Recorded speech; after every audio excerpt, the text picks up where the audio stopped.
সুনামগঞ্জ ৩ আসনে বিএনপির মনোনয়ন প্রত্যাশী ও কেন্দ্রীয় কার্যনির্বাহী কমিটির সদস্য কয়সার এম আহমেদ বলেছেন, আমাদের আগে ধানের শীষকে জেতাতে হবে, পরে ভাই ভাই একত্রিত হব। বাংলাদেশের মানুষ যেমন অতীতে ভোট দিতে চেয়েছিল এবারেও তেমনি চায়, তবে তারা পিআর পদ্ধতি মেনে নেবে না।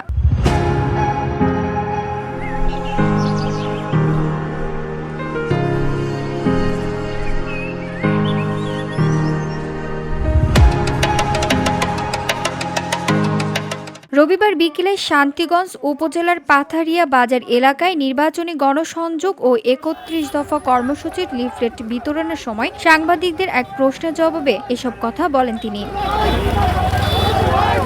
আরো বলেন, বাংলাদেশের মানুষ পিআর বোঝে না, তারা যাকে চেনে তাকে দরকার, তাকেই ভোট দিতে চায়। পিআর এমন এক পদ্ধতি যেখানে ভোটার জানে না তার ভোটে কে এমপি হবে। এটি শুধু বাংলাদেশের নয়, বিশ্বের অনেক দেশেই অগ্রহণযোগ্য। জনগণ চায় অবাধ নিরপেক্ষ নির্বাচন যেখানে জবাবদিহিতা থাকবে। পাথারিয়া বাজার থেকে শুরু হয়ে বাস স্ট্যান্ড এলাকা পর্যন্ত এই গণসংযোগ চলে বিকাল ৪টা থেকে সন্ধ্যা ৫টা পর্যন্ত। এতে ব্যাপক নেতাকর্মী অংশগ্রহণ করেন।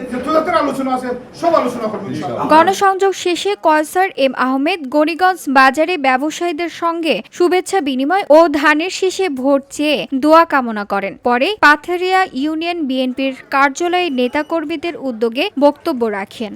এই ফ্যাসিস্টের পতন হয়েছে, এখন আগামীতে ফেব্রুয়ারিতে একটা ভোট আইল এবং এই ভোটটা আমরা আশা করলাম অবাধ, সুষ্ঠু এবং সুন্দর একটা ভোট হইব এবং আপনারা সবে নিজে নিজে গিয়া ভোট দিতে হবে, কোনো ডিস্টার্ব হইতো না ইনশাল্লাহ, আমরা বিশ্বাস করলাম।